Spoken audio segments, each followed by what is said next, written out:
Welcome, our dear sweet friends, to the channel Frugal Money Saver. My name is Emmy. My husband is Paul. We're so happy you've joined us today. We have a fun video.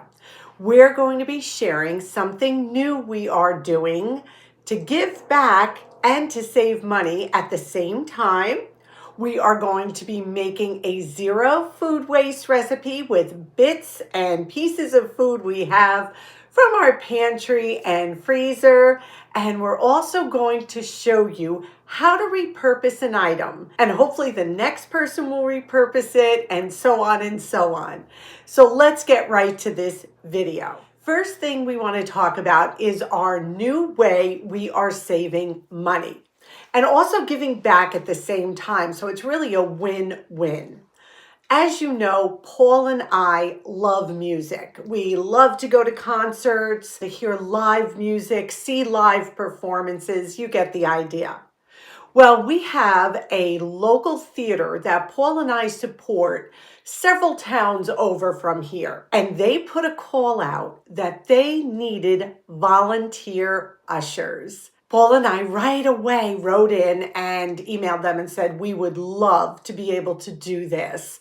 So we had a meeting and we just had our first show last weekend. Here in the Northeast, it is still very cold out. There is snow everywhere. So really nothing is going on outside. It's either go to a mall, go to a movie, go to a restaurant. All these things that cost a lot of money if you want to get out and see people. What are the pros of giving back by volunteering? Well, the first one, it is just free fun.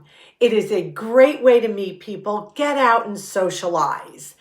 If you are volunteering with an organization that you truly believe in, like Paul and I, we love this theater. This theater is almost 100 years old, which is just amazing, and they have kept it going, and it's absolutely beautiful. Another pro is that it keeps us mentally and physically stimulated. So when we get there, we are looking for seats for people. We're walking up and down the aisles. These people who are coming to this theater for an event, we're the faces of that theater when they come in and we seat them. So we really can set the tone for them to have a wonderful evening. And that just makes us happy. And physically, we're up and down those aisles getting our steps in. Now, of course, this is not for everyone. Absolutely not. But this is just something to think about if you are physically able to do something like this, or we can encourage you if you've thought about it in the past. And it doesn't have to be a theater. You can volunteer at your local library. You can volunteer at a pet shelter, a food pantry. There are so many places that you can give back if you're able, and this is something that you think you might be interested in. You'll cultivate new friendships for sure, because the people you are volunteering with are like-minded, and they are there for the same reasons you are, to give back a little bit. And also what really works for us is the flexibility of it. You pick the shows you want to volunteer at. If Paul's parents need us, if something comes up, it's not a big deal. We're able to reschedule or move our dates around. So this is just our fun, new, frugal, completely free way to save money and have a wonderful evening out. Now we're going to share a simple repurpose hack tip that we love to do. I think I showed this on our channel when we first started, and we've never shown it again. I think it's time. We have so many new subscribers. But this is a wonderful, frugal, free way to repurpose Mylar balloons. I got a beautiful bouquet of Mylar balloons for my birthday recently, and they're gorgeous, and I don't want to throw them out. You know me and throwing things out. Well, we're going to turn the camera around and we're going to show you how we repurpose Mylar balloons and how you can do so as well. Once your Mylar balloons have deflated, this is just one of the ways you can do it. You cut off the bottom.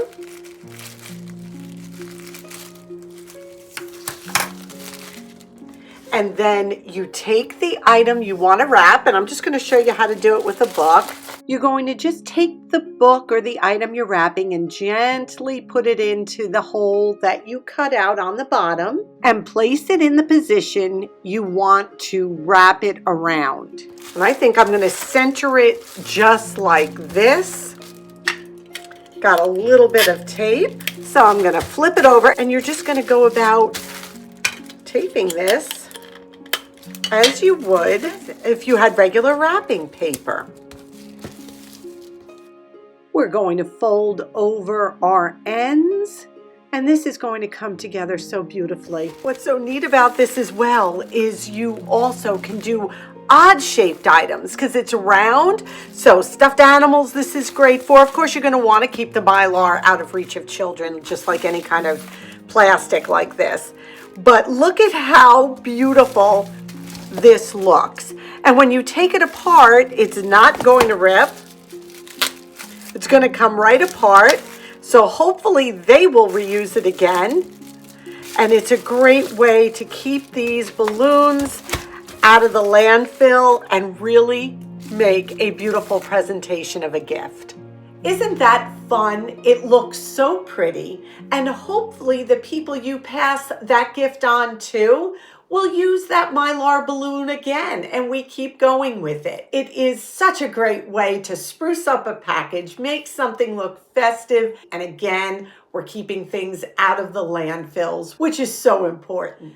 Now we are going to get into the kitchen and make another yummy zero waste food meal. This one was a winner and very, very easy. You probably have a lot of these items already in your home, pantry, freezer. So we would love to share this with you.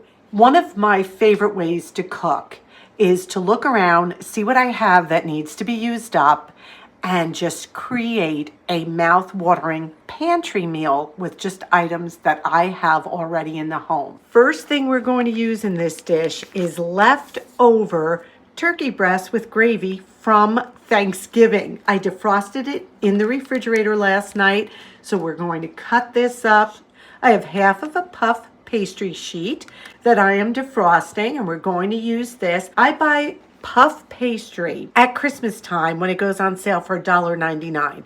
Those of you who know me know I am pastry crust challenged, so these work out really well for me. A third cup of butter. I've got 2/3 cup of milk. I've got 1 cup of my homemade chicken stock, but you can use whatever stock you have. I'm going to need 2 cups of frozen mixed vegetables.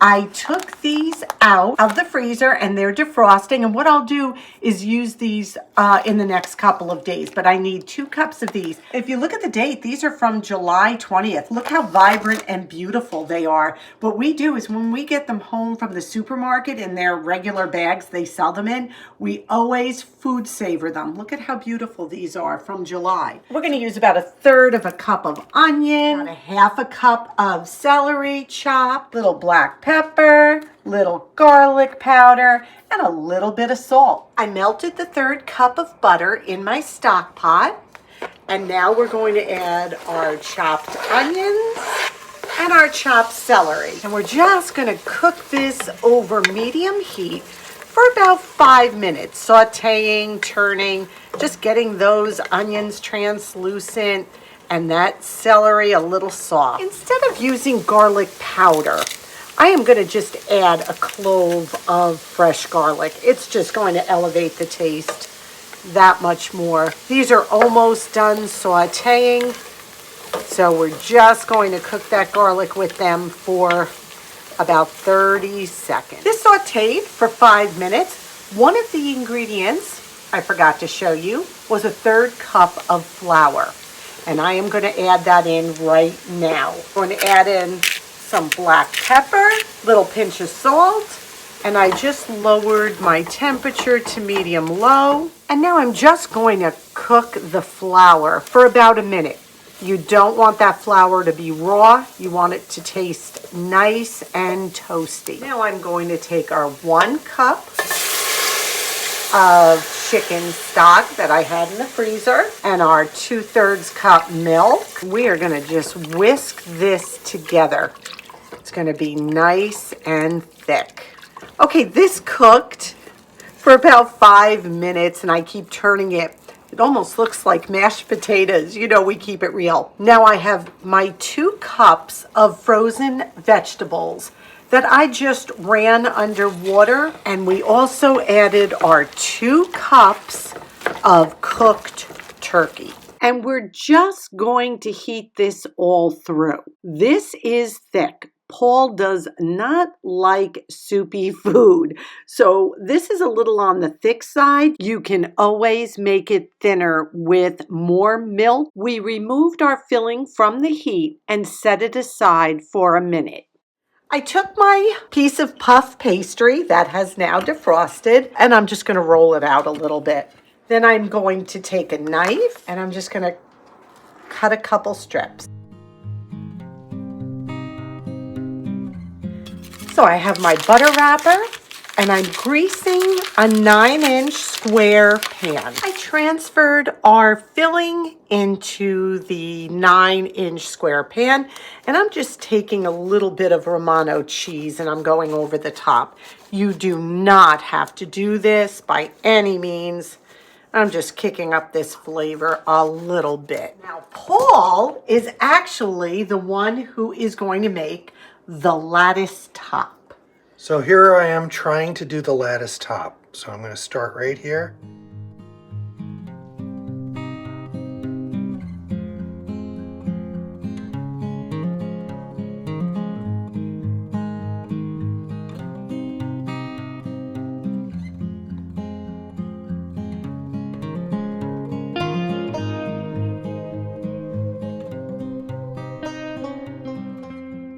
Cut the ends off and made another strip. So I'm going to fold these back.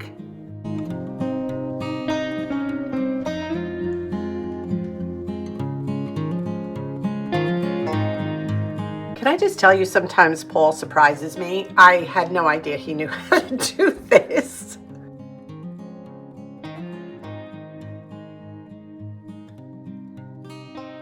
All right, this is beautiful. We're going to now put it in a 400-degree preheated oven for about 25 minutes. We'll check it.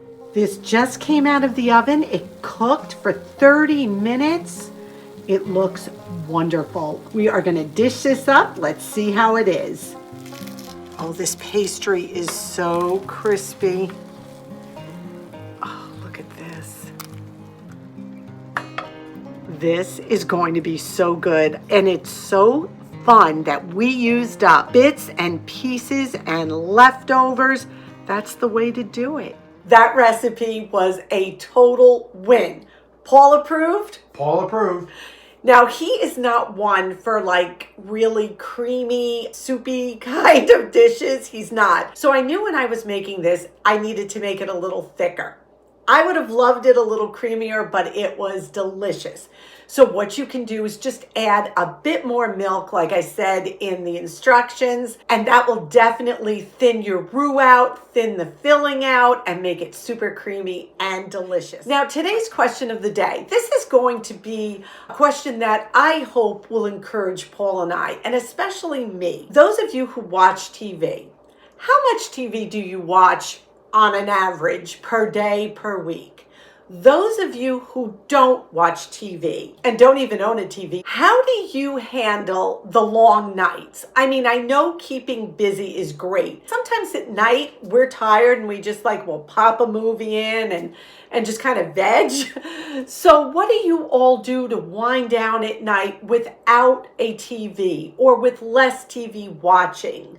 So please share that with us below. I know you'll not only encourage us, but you will encourage our viewers. Thank you so much for sharing this time with us. We ask if you would please give this a big thumbs up. It helps us so much out in the world of YouTube. Subscribe if you haven't. We are so close to 60,000 subscribers. So come on in. If you have not subscribed yet, do so, please, and share our videos. We love to have new subscribers, meet new faces. We ask you to be well. We ask you to be safe. And above all, we wish you blessings.